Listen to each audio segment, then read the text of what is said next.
Hello दोस्तों, आपकी हमारी आज की वीडियो में स्वागत है। जिसमें हम आज स्टेजेस ऑफ प्ले जिन जो दी है मिल्टन पार्टन ने, ठीक है, इसके बारे में देखेंगे।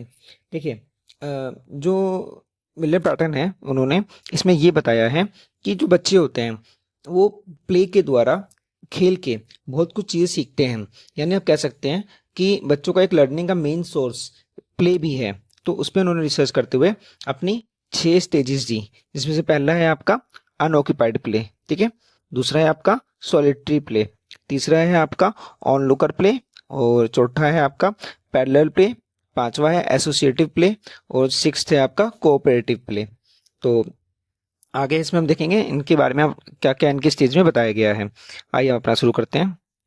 देखिए, पहला है जो है आपका वो है आपका अनऑक्यूपाइड प्ले। अनऑक्यूपाइड प्ले मतलब इसको इस नाम ऐसे इसलिए दिया गया है क्योंकि इसमें बच्चा रैंडम चीज़ें करता है। आपने देखो, जो सबसे छोटा बच्चा होता है वो अपने आप ही कुछ ना कुछ चीज़ें करता रहेगा। कभी कुछ चीज़ें फेंकेगा, कभी अपने हाथ पैर चलाएगा, या कभी किसी चीज़ को ऐसे ध्यान से देखता रहेगा। तो वो क्या कर रहा है, रैंडम चीज़ें कर रहा है। तो जब वो इस स्टेज को मिलियन पार्टनर ने क्या कहा है, अनऑक्यूपाइड प्ले। सेकंड है आपका सॉलिटरी प्ले।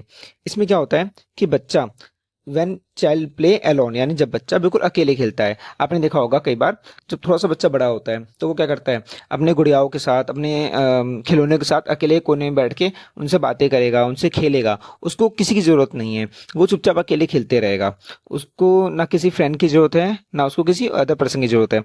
वो अपना टॉयज के साथ ही इस तरह से इंटरेक्ट करता है जैसे वो ही लिविंग है, और उन्हीं के साथ वो मतलब एक जीवित हैं, और उनके साथ वो अपना अकेले ही खेलता है। इसको मिलियन पार्टनर ने सॉलिटरी प्ले का है, यानी आपकी ये सेकंड स्टेज है।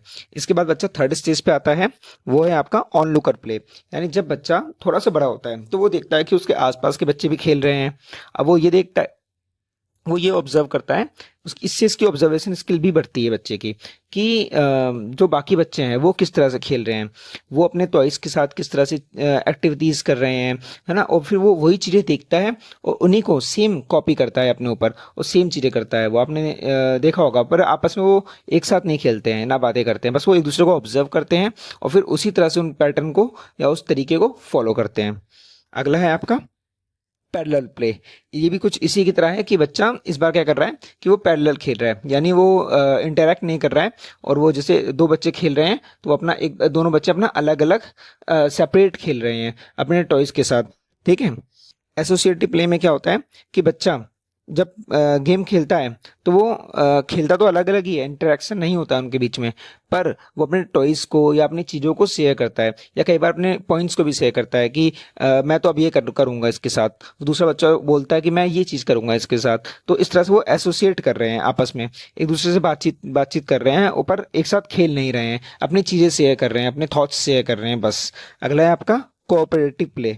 कोऑपरेटिव प्ले में क्या है कि जो बच्चा है, अब वो धीरे धीरे बड़ा होता है, और अब वो इस स्टेज में आ गया है कि वो कोऑपरेशन करता है, यानी अपने टॉयज को शेयर करता है। या जैसे मान लीजिए कोई बिल्डिंग ब्लॉक्स बना रहा है बच्चा, तो वो अकेले बिल्डिंग ब्लॉक्स नहीं बनाएगा, वो साथ में उसके बच्चा होगा, दोनों मिल के बिल्डिंग ब्लॉक्स बनाएंगे।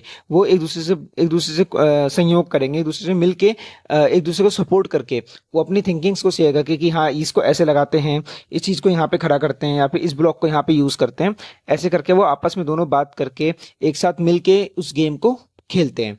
इस चीज़ को मिलियन पार्टनर ने क्या कहा है, कोऑपरेटिव प्ले, और ये इनकी लास्ट स्टेज है।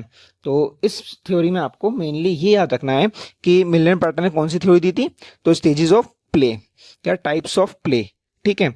और इसमें इनकी कितनी स्टेजेस हैं, 6 स्टेजेस हैं। इनका सीक्वेंस याद रखना, पहला है अनऑक्यूपाइड, सॉलिटरी, ऑन लुक, उसके बाद पैरेलल, एसोसिएटिव, कोऑपरेटिव। इस तरह से आप याद रख सकते हैं, और इनके बारे में थोड़ा सा एक ब्रीफ आपको थोड़ा पता हो कि हाँ, इन स्टेजेस में क्या क्या बच्चा करता है।